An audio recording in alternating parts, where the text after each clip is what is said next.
Okay, so welcome you all here. Like this class has been running for I think a semester at ULA, but then due to time schedules problems, so we give for for for like half a year.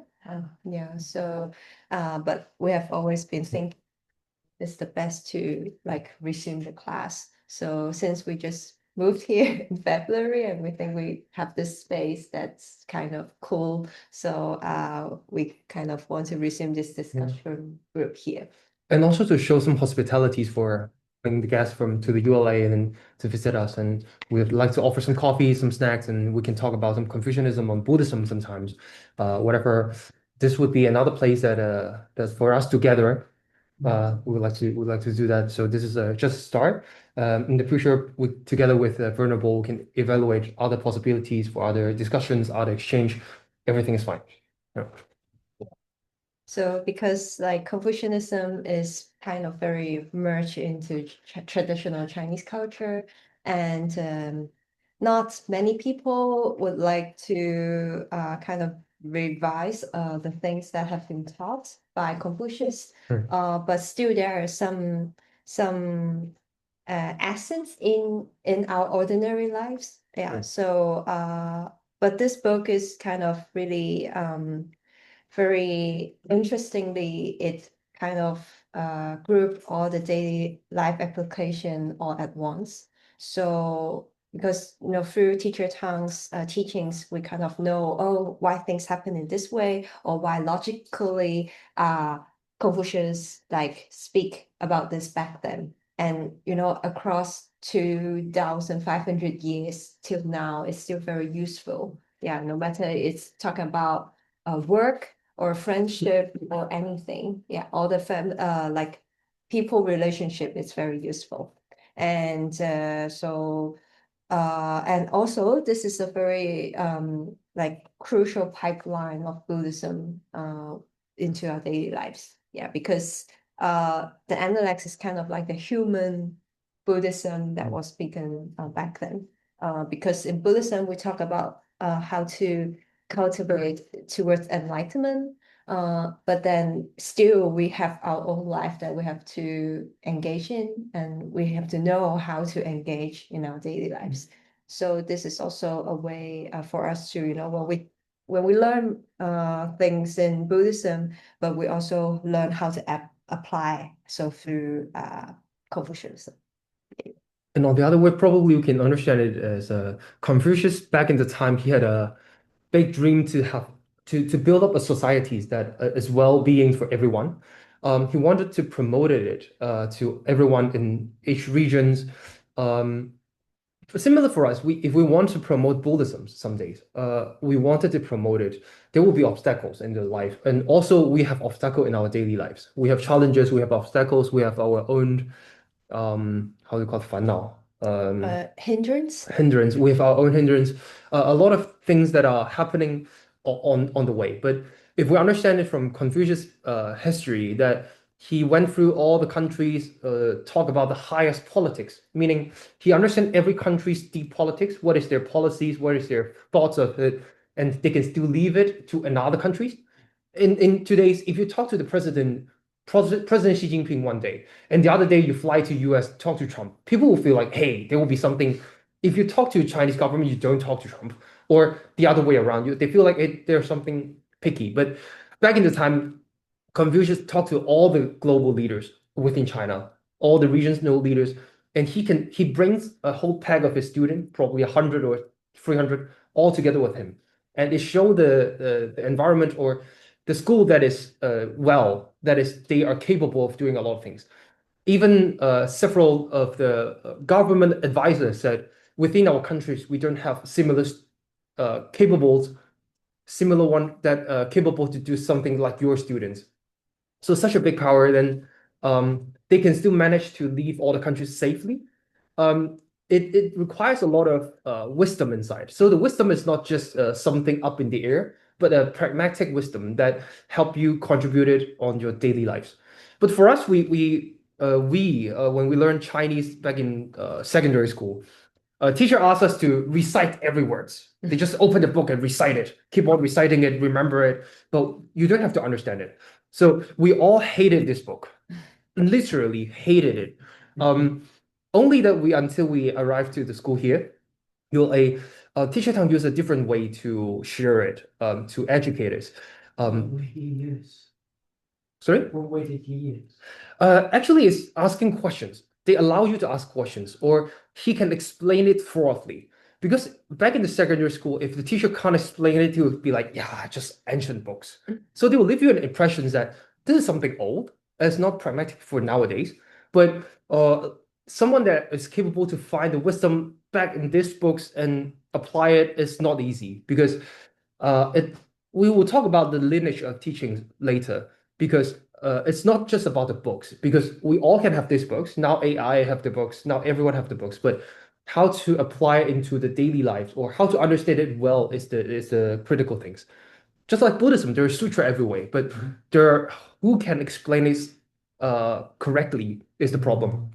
So explain it in correct way is first. The second is they allow you to ask questions. They won't say, "Hey, no questions. We have progress to catch up, so no questions." They won't tell you this is for exam. They will tell you what is the link with this book to your daily life. Then this would be helpful. They will even ask questions that, for example, they will challenge it. In the first sentence of in this analect said, the more you learn, the more happy you are. Teacher Tang just said, why? Anyone feel it in your primary school or secondary school? The more you learn, you feel the more happy you are? No, the more we learn, the more pressure we are. So they will be like, yeah, I agree with you. After they ask the question, they will give you an answer. Then why is it? And then coming back later to answer, you will feel like, oh, right, okay. Then once you're convinced you change your mindset, then this will be able to apply to your daily life. So I think changing the mindset is very critical. And it requires you someone to understand the books correctly first. And then he's teaching us let's say faithfully or in a free of charge, and they even give scholarships. So it is hard to find it elsewhere in this world for this kind of teachings. So here we are again talking about this analects, and well, I just want everyone to make it feel like, hey, this is about our daily lives, not just a wisdom up in the air that we should always think about it, but we don't know how to use it. Actually, it helps you to manage the daily life that in the work, there is your supervisors trying to challenge you, give you hard days. There is in your lives that your parents, your sons, your kids, your friends, someone you trust that distrust, what do you call it? Betrayed you or something, everything, then what is the linkage of this book? Or even now, I'm trying to do business. Then how is this analytics can be helpful to doing business? Even I find that a lot of things are helpful, then I think it's very pragmatic. I was just gonna say, it's very pragmatic. Very pragmatic. Yeah. And yeah, this is the overview that we have for the books. And another different way that only ULA has is within Taiwan. I can barely say within Taiwan. He make it every line in a structure. That meaning not just a book, but everything can be structurized. For example, look at it. They can be like different organizing. They just pick up 10 of the sentence and make it into one structure. Said, hey, these are the core variants, the core vector that we need to build up. I'll show to the So camera. you have like a roadmap, stepping stones is a roadmap of organization of how to approach the analysis. Or more like a framework. Outlines. Framework. Oh, okay. Yeah. So inside the books, there's 498 paragraph or sentence. verses. Verses, 498. Then how do you pick it up into a way that are helpful to the life is you have to understand it all and then make use of it. So today we are talking about how to establish different kind of mindset. Then the first paragraph is that you need to have the conditions to build up all the mindsets. Then the first 14 verses or 16 is to build up your own conditions. For example, you have to be like eager to learn. You need the mindset to learn. You have to get the attitude for learning. All kind of conditions. Once you have, then into the main paragraph, it will tell you there are different mindset, like the mindset of Columbus, the mindset of someone else, the mindset of Lagonia, the mindset of this one, that one, that one. There will be like mosquitoes mindset, yeah, flies mindset, different. Yeah, how can we? Yeah, there will be a lot. So it's a different aspect of looking at into the things, and it connects that mindset to the verses of the Analects. It's because once two things are connected, both can explain each other. For example, in one verses, it's just saying about what happened back in the old times Confucius faced. And we use some other mindset to explain it. Then you'll be like, okay, that the metaphysics logic is there. But what is the pragmatic way to apply it is that scenario. I'm seeing a lot of parallels with Buddhism here. Sorry? I'm seeing a lot of parallels with Buddhism here. Yeah, so different way of explaining it. You have different organization, different way to organize it. The first, the conditions, he pick it up for the conditions, but in different scenario or different structure, he can use it for other purposes. And then later on, he build it into all the different kind of mindset, and then at the end there will be a conclusions. The conclusion said, you have to make it into a loop that are reinforcing each other. Then what kind of, there's even a versus saying that. Then it would be like, you can think of like teacher don't want to share a whole structure, but he used Analects to do it, and then give you all the real examples and why Confucius back at the time he said it, and the history, what was happened there, and what will be the things if you don't. There is a way that if you make it into a loop and reinforce it, it's great. But if you don't, then things won't happen. Just a matter of one centimeters change, whether you make it into a loop or you don't, it's difference in a million way. Today, do we start? Hmm? Do we start today then? Because we can't go through all of it because the whole structure here. So we usually jump to 1 and 2 for a day every time. Yes, one verses or two verses. We're already in the one semester in, so we're starting later on in the text, and we're just giving a short introduction because you both are, and we're starting a new semester. So we'll skip ahead, but the videos are recorded for all the previous verses. Okay. Yeah, so you can watch those if you want to catch up. Okay. Then we'll more and more pick it up, and Yeah. we'll try to give an introduction first before we jump it in. And then today's we are only in one of the conditions that we need to build up before we start the learning of different kind of mindset. So today is just one conditions, and the conditions is the core Core ideas and the core idea and thoughts. Mm. So meaning that one of the conditions you need to build up is you have to build up a core ideas and thoughts before you start learning all different kind of mindset.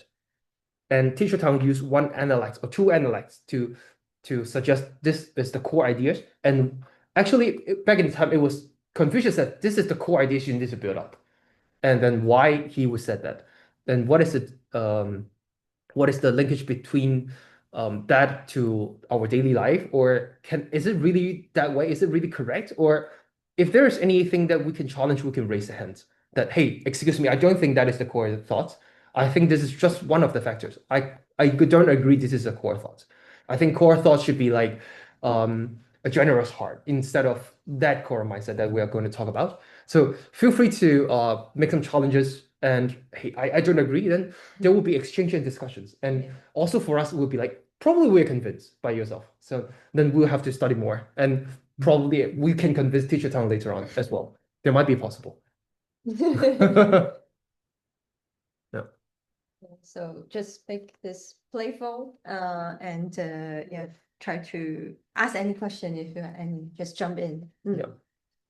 Okay, so yeah, a little maybe reinforce on what Jason just mentioned is that we are still in the conditions, just as in like Buddhism, we talk about cause and conditions. Yeah, there are many conditions you need to gather before you are able or capable of doing something. Yeah, so in this framework, teacher also shared like 14 separate conditions first.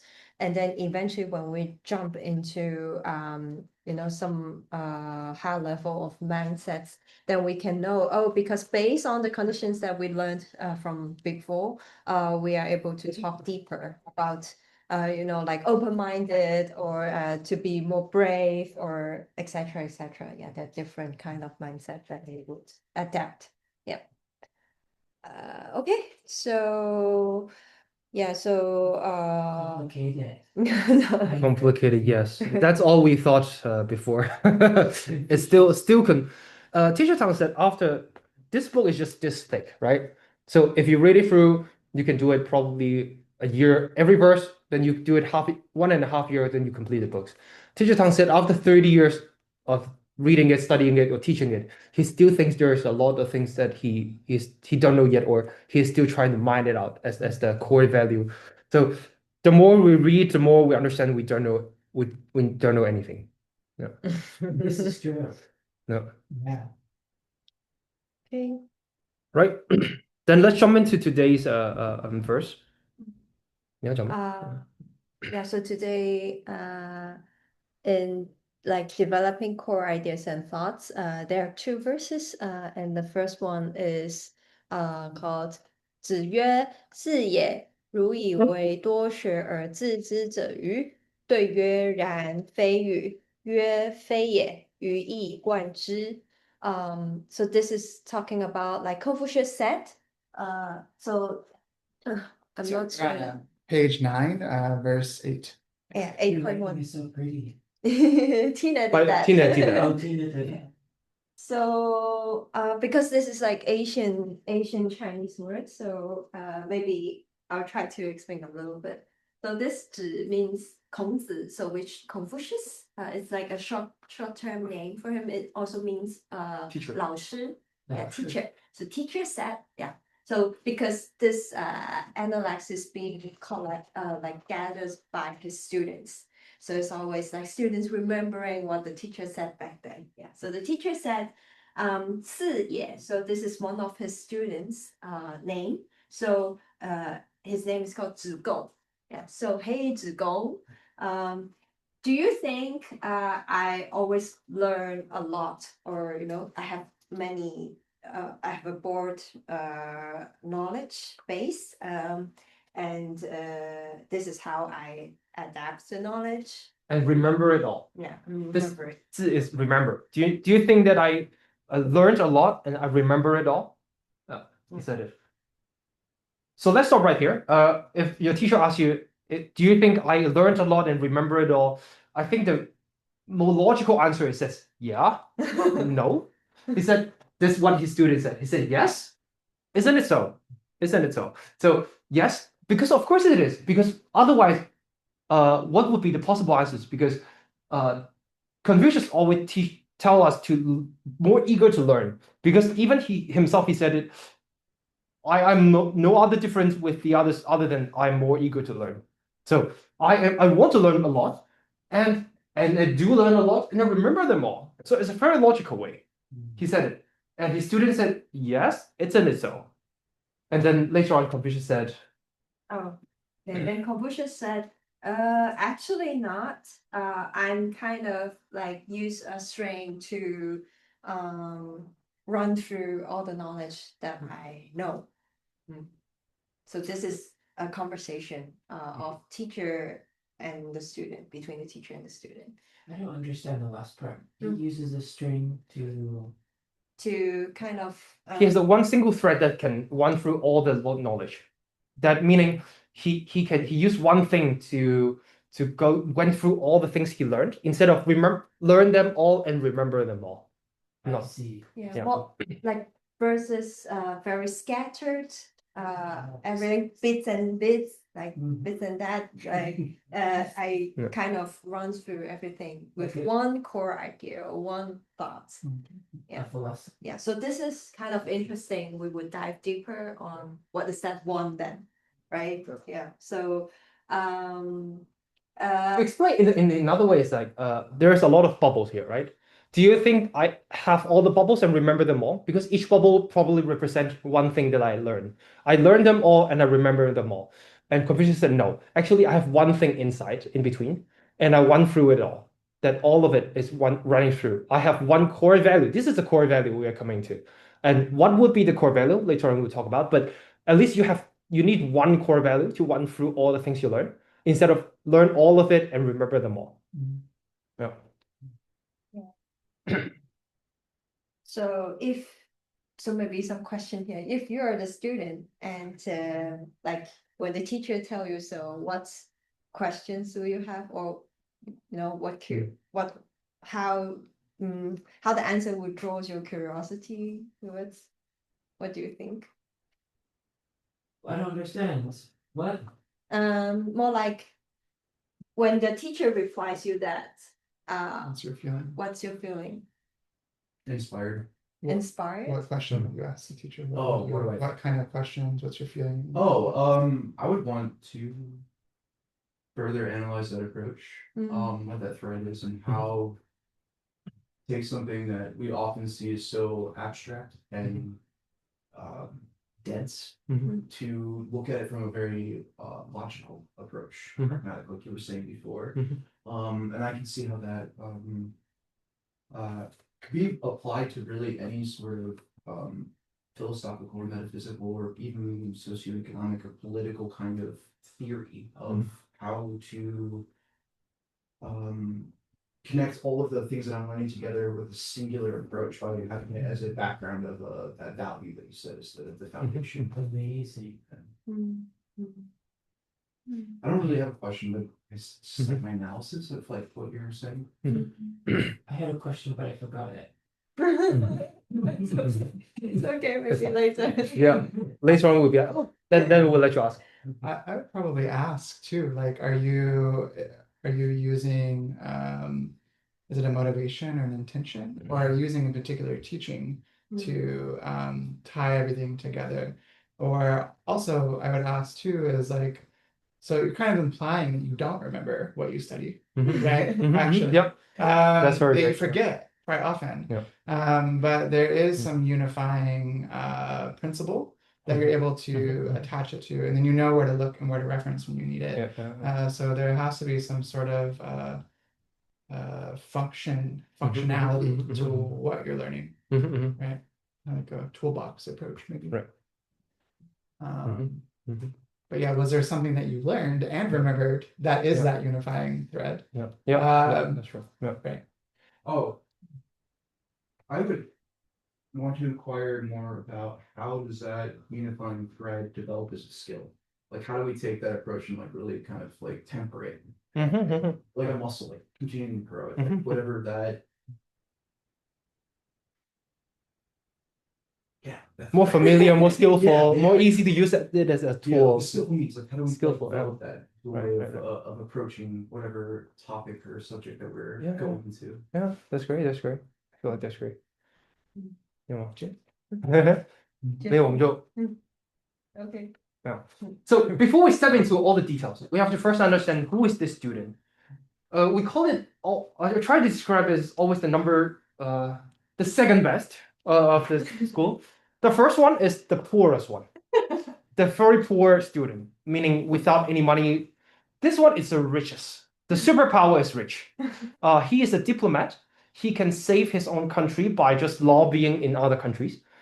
So famous that even other Confucius students said, tell him, actually, you're better than our teachers. This is how great he is. Other Confucius students tell him, this guy called Zigong, you are better than Confucius.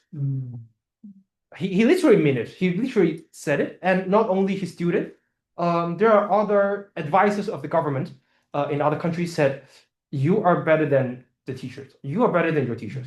You are well known. You are famous. You are rich. You can really do things. Your teachers is only just study, just doing nothing, right? You are a famous one. Because you can run business, and you can also into politics because he speak well. So he's like of like the international relationship like Diplomat, representative. the diplomat. When there are some countries they are in conflict, he would just go there and tell you so and tell you so, and then peace. You know, like they don't need to get into war. So he is really someone. Like he's not a random student. Yeah, he's like he's also very clever. Well, there's also another verses talking about I think poems, Chinese poems, and back then teacher would say like Chinese poems you have only those can relate or understand the hidden meaning behind the poems are able to really study poems, or else you will be just like to be or not to be, you know, like but what would be like behind that? I see. The finger pointing at the moon kind of analogy, right? Talking about the poem, because the first verse in that poem is talking about love. Just like two kind of birds, they love each other. That's great. And then teacher Tong said, why this would be the first one into the poem? And Confucius promoted the poem, said you should learn the poems. Actually, he used that love, kind of love, to relate to when a grown man wanted to pursue his own dream. It's just like you want to chase that girl.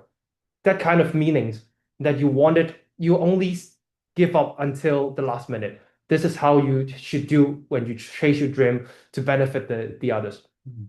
Then this is the relations, right? Then Zigong is so clever that he always understands it.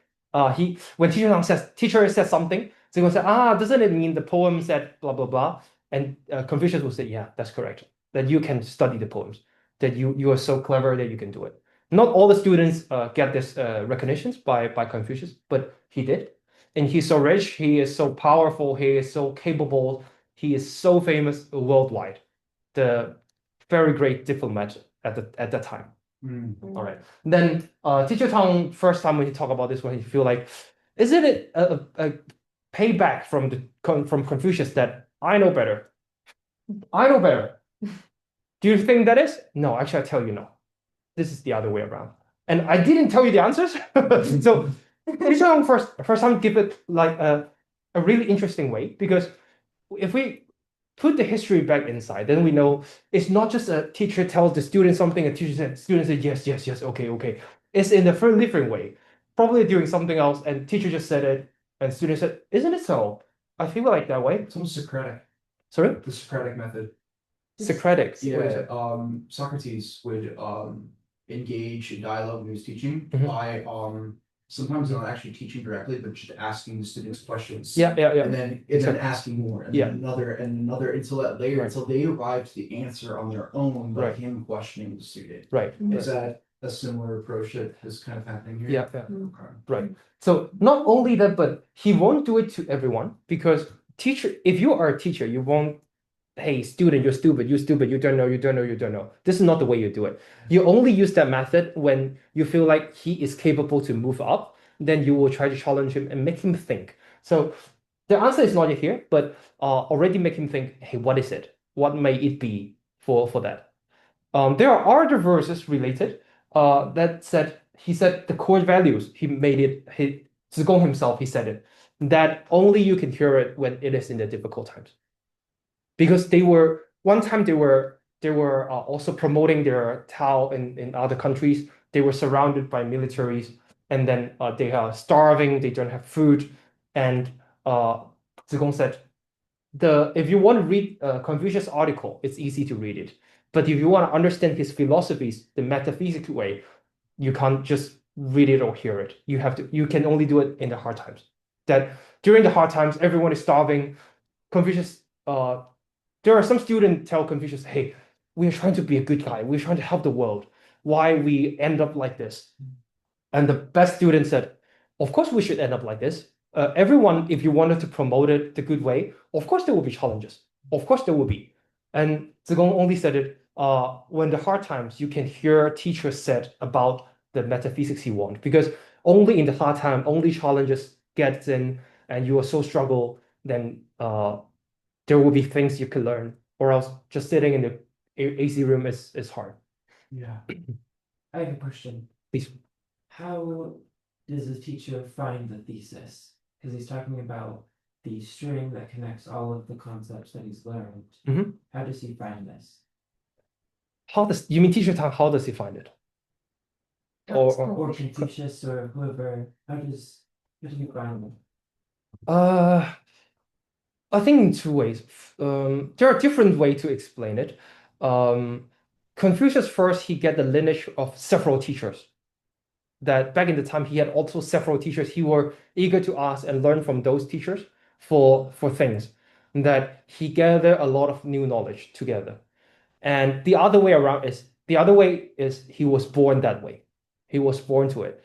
There are things also mentioned in this analects that if I get the lineage, even these kind of challenges faced, this won't harm me. That he somehow was born to have all these conditions together. So there are two ways of explaining. Does this mean that if someone finds the connecting principle in the ideas, that they'll have better memory of what they learn? I won't explain it that way. I feel like this is not only just remember, because later on we're very close to coming into what is the core value that he wants to talk about. But applying that core values, that you don't only remember things, but you understand it. So the way you can keep the memories until you're old and you still get it is because you understand it, how it works. You understand it very detailed. You're not just remembering the knowledge. You know the knowledge, and you can use it daily, so you keep on remembering it. Not just by your brain remember it, but you knows it. Like question. Sorry? The difference between like knowing but like impossible, like this, like the accumulating the understanding of something by through direct experience rather than just reading it down on a piece of paper. Yeah. I'm seeing some parallels a little bit with like Zen Buddhism, with like the koan, kind of like pointing out to something. But can you read between the lines? Can you see between the cracks of what I'm really referring to? Because language is ultimately very limited. Yep. And our minds have to adapt to like which approach that we are like considering what is being told to us. And I can see how that fills in with like causes and conditions, that something is only really going to be applicable when it's like relevant to what your current state or scenario or causes and conditions are. Would you say it's like some maybe?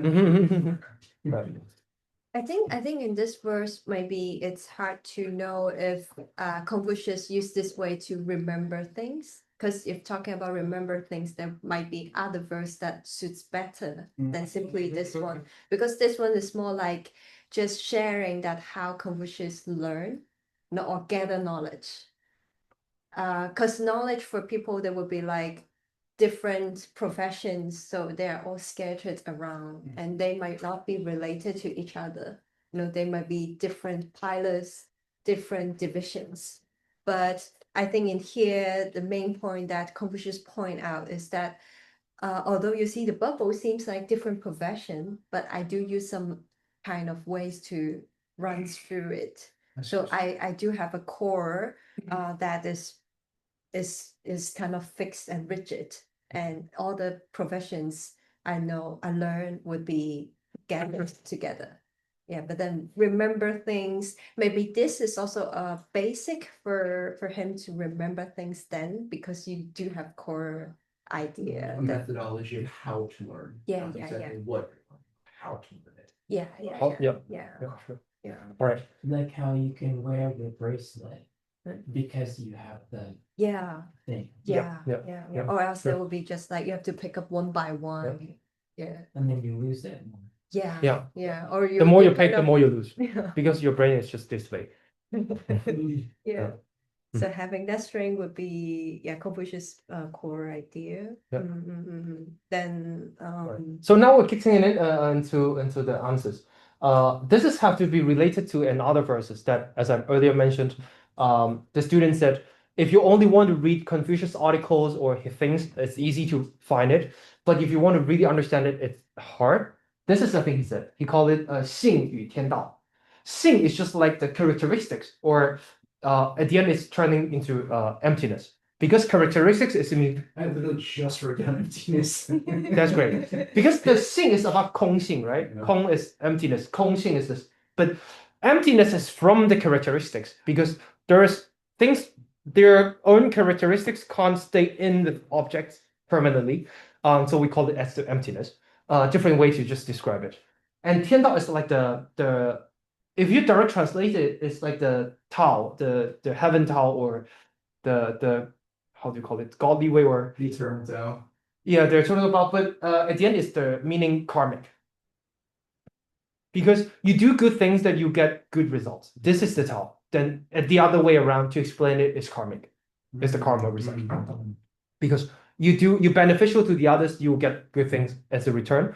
And if you harm the world, you won't end well. This is the Tao that he wanted to mention. Then it's just like the karma that Buddha was just mentioning. So Kind of like natural principle. right, natural principle. I think natural principle is a good way to explain it. Yeah. Heavenly way.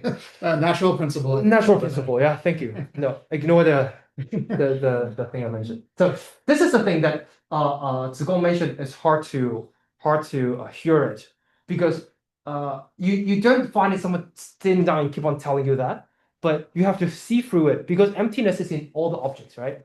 So everything he learned, he used emptiness to learn it because emptiness at the end is finding the right conditions to build up the things. There is no such a characteristic or object inside the things that you want. Let's say I was so obsessed by this cup, but which part of the cup? Is it the glass? Is it the things inside, or which other way? Is it my own emotions, or anyway? Then you don't find the things that you are addicted to. Then you can see it. Okay, it's empty, right? But any object is similar. So at the end, if you want to build up something great, you need conditions. All the conditions gathered together. Then using these to learn things is very interesting because you find it's just not only knowledge, but how to gather all the information and the knowledge together. And how can it be applied to each other? Yeah. For example, learning military. Even earlier you mentioned is Confucius a philosopher. Actually, we have another verses can say he can be a musician, he can be a philosopher, he can be a militarian, he can be a lot of things. He can be a teachings, he can be educators. Depends on which aspect you are talking about. And everything can be helpful to each other. When you want to promote the Tao, probably you may need knowledge about the military, but not the most important. Because all the governors want to use Confucius for his military understanding or how to govern countries. But if you only show your card that I'm a militarian, then everyone would want to acquire you and help him to fight a war. But that's not the way he wanted it. But at the end, how Confucius ended up going back to his original country is his student helped that king to win a war. And the king asked him, where did you learn it? He said, from Confucius. I win the war. I know all the military things from Confucius. But you don't find anything in this analect that Confucius is capable for winning a war for you. So at the end, it's all about conditions. If you want these conditions, that is important for you to promote it, then it shows the benefit. But on the other way, it's not. How they're applicable depending on the context. Yeah. Mhm. And well, for this answer, we don't come up of nowhere. It's also based on a verse that has been discussed between two students. They were talking about like teachers, maybe books or writings is easy to understand, but what he talked about this emptiness or the karmic things is actually hard for us to totally comprehend. And so this is not we just think about. It's also based on Confucius, like the Analects itself. Yeah, and also one thing very important I forgot to mention. This book, Master Li Bingnan, when he taught the class, he didn't invent anything by himself. Everything he used was from the ancient other studiers of Confucius. He just picked up the commentaries. He said, for this one, you should follow that commentary. For that one, you should follow this commentary. This one is correct. This one is wrong, correct. He just pointed out and then using it to explain. Because we also ask, why don't do it in a convenient way? Just tell us what you think, right? Just write a book and share your thoughts. He said, no, because if I do that, everyone would do so. You would do it, you would do it, you would do it, you would do it. Then we end up have 5 thoughts about analects. And it's all based on we feel like this is the thing he's talking about. But why? So it's just pointing out he's not creating something by himself. He's just picking up the commentary and use the correct version and said, this one should be the correct one. The reason is blah, blah, blah. This one is wrong because of blah, blah, blah. Always explaining, just explaining. And yeah, so I think not to invent something is very important nowadays. We find, at least I personally find, several books promoted every year about Buddhism. Some professors in some universities said, I feel like I'm doing very good. I write a book about this one. This is the correct explanations about this sutra and that sutra. But where do you come from? No, I understand it that way. Then you create a lot of conflicts between everywhere because you have to be able to understand it so that you can see that this is right, this is wrong. But most of the one who buy the books is actually he wanted to learn more. Then you are feeding them with the something right, something wrong information. You start getting the subjective experiences and opinions Yes. kind of like polluting the Yes. actual truth. Right. But And there's- sorry. But I think there's an issue there because didn't Confucius, like, these are from him. Mhm. So someone started. Mhm. So you preserve the original, Mhm, not creating new interpretations. Mhm. Okay. Because of course this is someone have to write it first. But at the end, if everyone afterwards trying to create new things, then there will be a problem. Too many. Too many. And this is where earlier we mentioned lineage of the teachings is very important. When you are learned from Master Li Ming of that, you get the lineage because this is the correct way of doing things. Instead of I want it, this is because of my origins said this is true.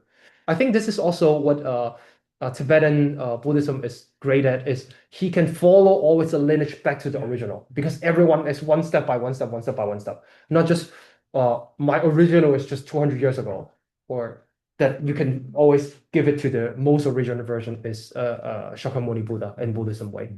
But in Confucius, we can only recite it back to Li Mingnan and Li Mingnan how to create this, gathering all the commentaries and write it into explanation way, a correct way. So the lineage is very precious of acquiring it.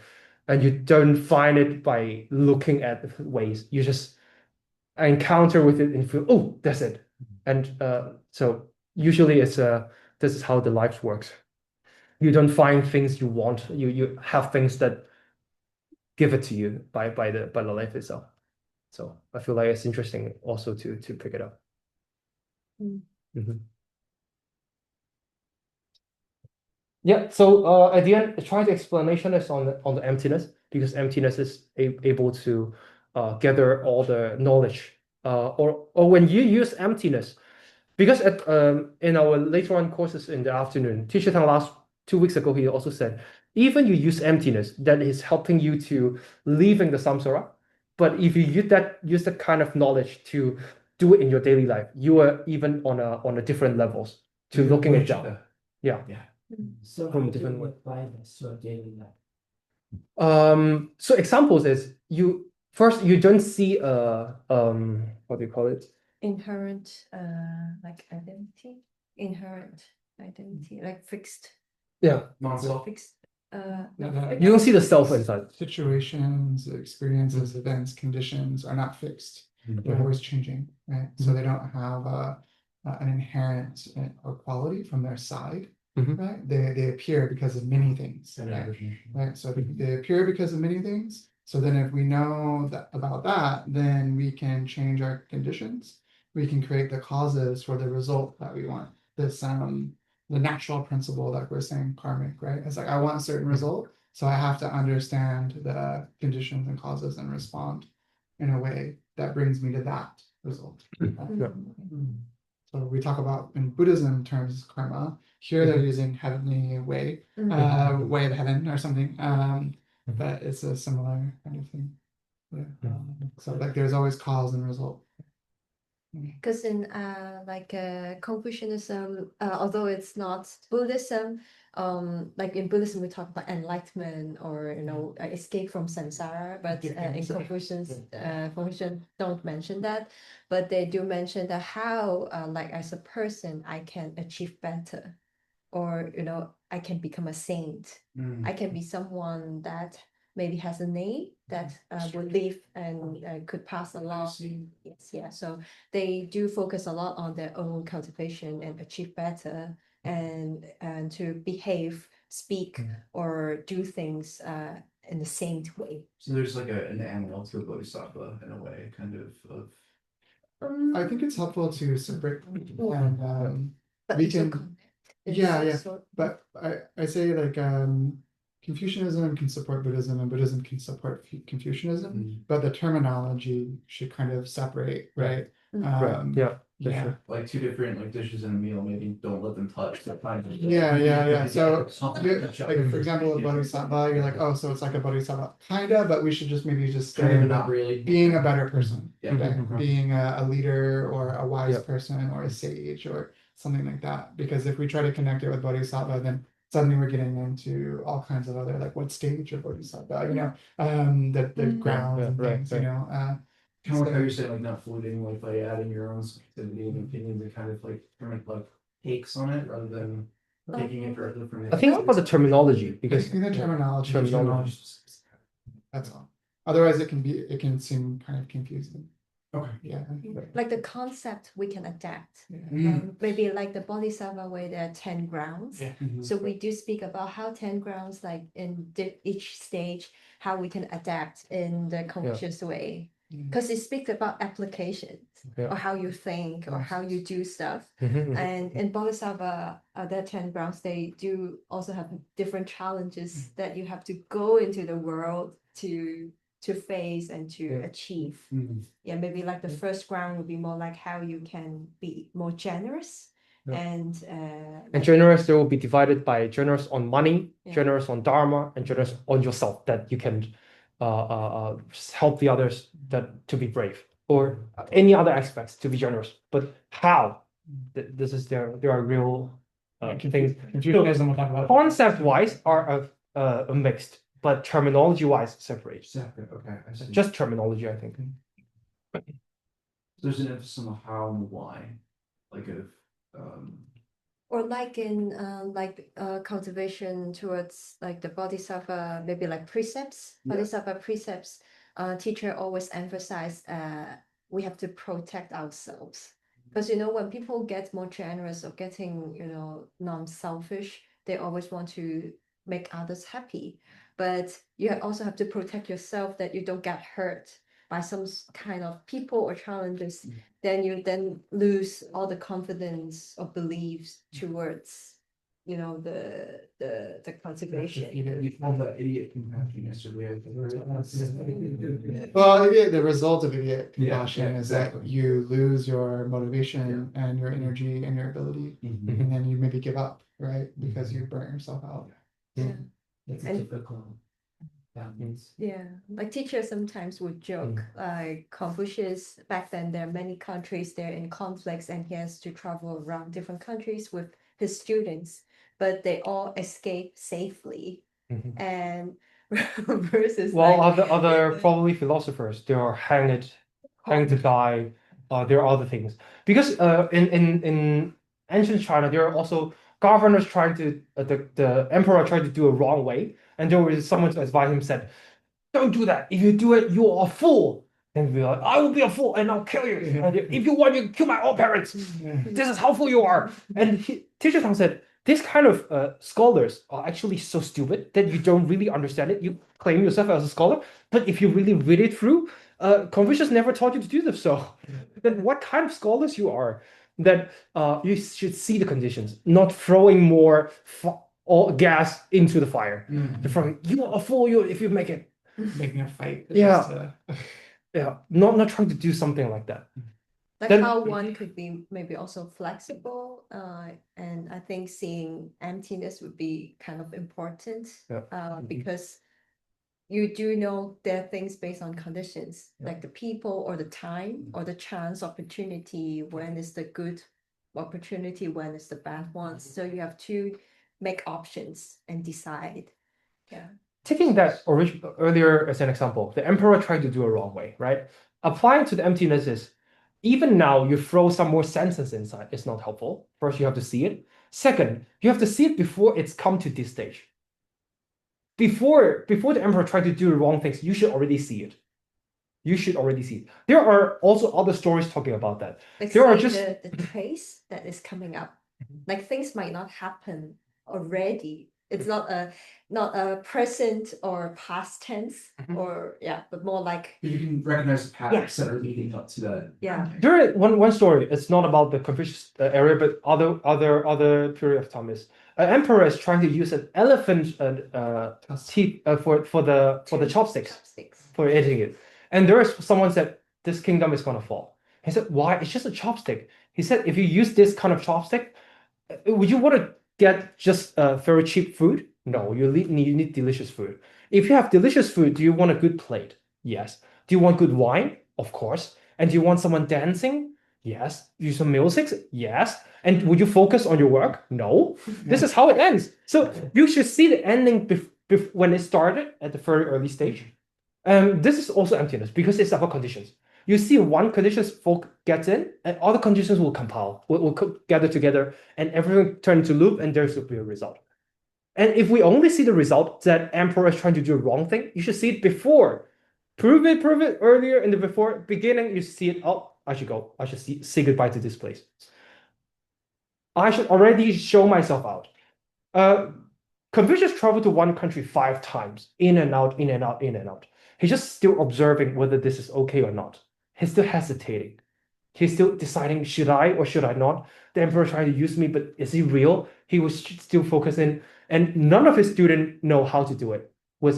Is teacher gonna stay here or not? And as to ask teacher. And when he asked Confucius, he didn't ask her, teacher, do you want to stay or not? He asked him about, hey teacher, what do you think about these 2 people in the ancient story? I feel like, yeah, they're doing fine. And then afterwards, the student come out and said, teacher won't stay here long. Teacher will go. Just asking these questions is about asking a signal, because both of them they know they're not talking about that 2 person, right? They're trying to make it as a metaphor and in a hidden way. But he is the one that he can understand teachers. This is how clever he is.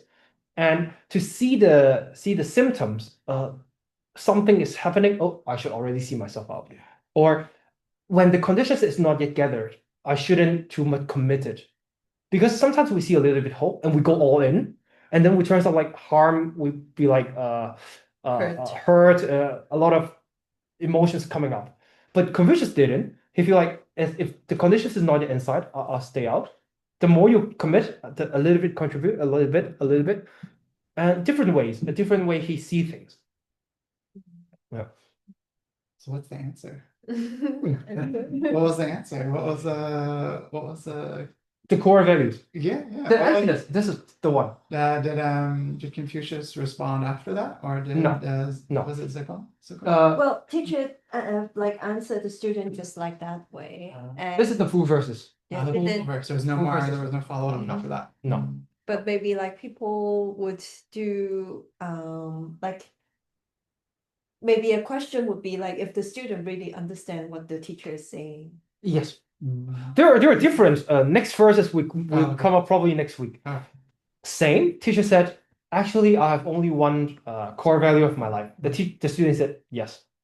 And he said he understand, all right. Then other people said, I don't understand what does that mean. And he give out a meaning, but that is just only a easy way to explain it, because you can't just deliver that core answers in a regular way, because it's not they won't easy. understand it. This is not Buddhism school. You don't talk about emptiness all the days. You have to understand it, see through the things, and then you can get the answers. But this teacher time and master living now is related different 2 verses together into the answers, that it is emptiness for all the things.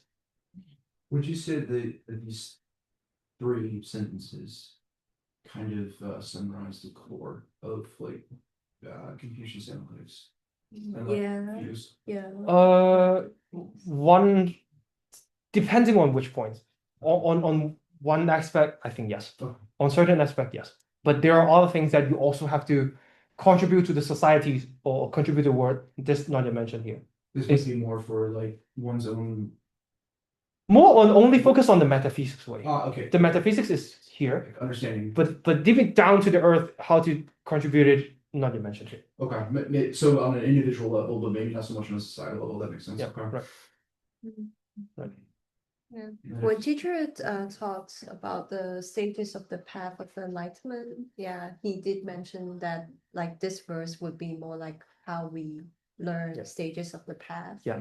Because Yeah, in stages of true. the path, it mentioned about all the dharma or all the things could be gathered into drawers, Mhm. into your own way towards enlightenment, into the lower stage, Yeah. middle stage, and upper stage. Yeah, Mhm. so no kinds of dharma would be expelled outside. Yeah. Yeah, you can get it into, and that drawer would be like that strain, when you try to learn Buddhism. So I think then teacher used this verse to kind of connect that concept. That was one of the first things that I wrote on my notes, like the similarities between the author of those, like kind of. I like how you use like the drawers each have like a different thread that you can use as a tool to kind of approach each scenario that you run into. I like this guy. I like the way he Right.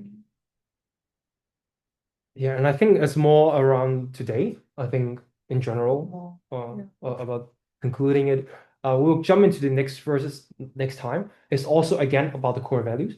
We see another way teacher Confucius talking to another student, and what is that was recorded, and as another aspect to looking back into what is the core values. I love that foresight.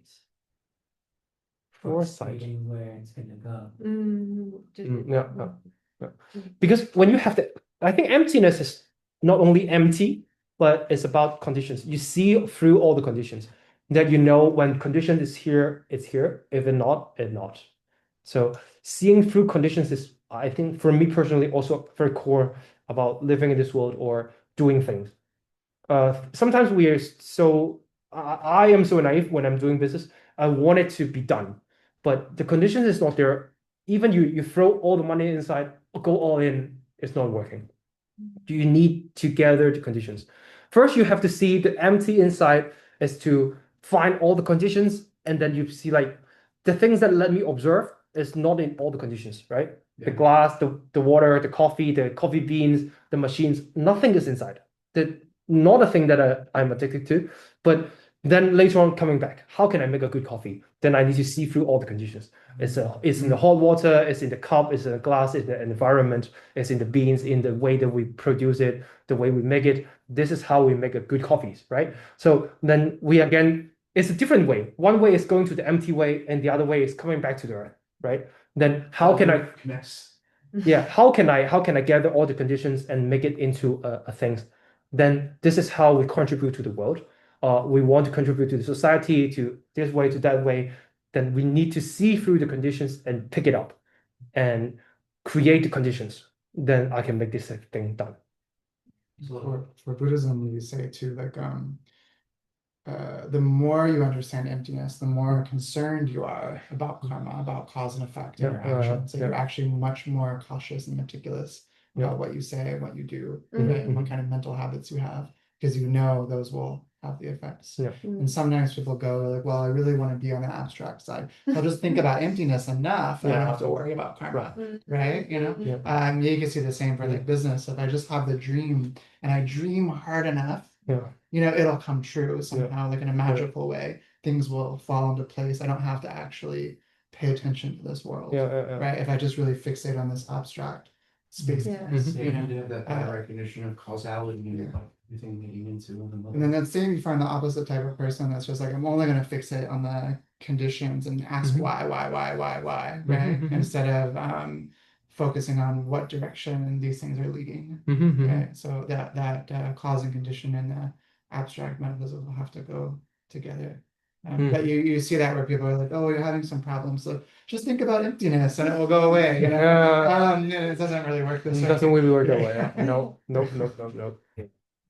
So then another final conclusion for Buddhism is at first I feel like it's a very passive because all we talk about empty, right? Yeah. It's empty. But at the end, it's actually very progressive that you want to do things because it could be an active thing that I see through conditions, so I am more eager to gather all the conditions and make things done.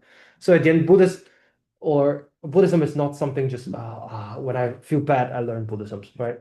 Actually, it's in your daily life, you should learn it and see through it. Instead of I'm harmed, someone screw me up. Let's open up the sutra. The sutra said emptiness, I feel better. It's not that way, right? It's more progressive way to live and to kick into all the things. I'm one with the cosmos. Yeah. No problems. Yeah. You can't just use it like, oh, I have a headache, I'm gonna pop an ibuprofen, you know, it's good. Mm. Yeah, that makes a lot of sense. I think that approach is also like with Confucianism, what I'm understanding is that it's not passive, that it is an active Mhm. participatory thing both within yourself and the world that you occupy and those around you, and how your actions can lead to how a society functions and vice versa. But they're not mutually exclusive all the time. There is a dependent origination between the two. That's so cool. Yeah. Right. So I think then, yeah, that's why like teacher also spent lots of time teaching the Analects. Like he also mentioned back in the days, he just want to learn Buddhism, Yeah. but only when he met teacher Li Bingnan, and teacher Li Bingnan told him, well, someday you will know why we should learn this. And he said, well, he didn't regret at all because of how applicable it is to daily lives and how we can also use the concept to help us to understand Buddhism. Yeah, and also when we study Buddhism in a way, it's also helping us to understand how worldly matters run. And it may be also a precious way that in Chinese Buddhism, how it's also related to this Chinese culture, that it's also intertwined and like practitioners would also pay attention to. Yeah, so yeah, this will be our discussion today. Thank you. Thank you. Thank you both very much. Thank you. Mark. Welcome and thank you for coming. Mark, do you have any questions or feedback? No, thank you guys. It was a good class. Thank you. Okay, so we'll see you next time then. See you next time. All right. Thank you. See you, Mark. Bye-bye. Bye bye. Stop.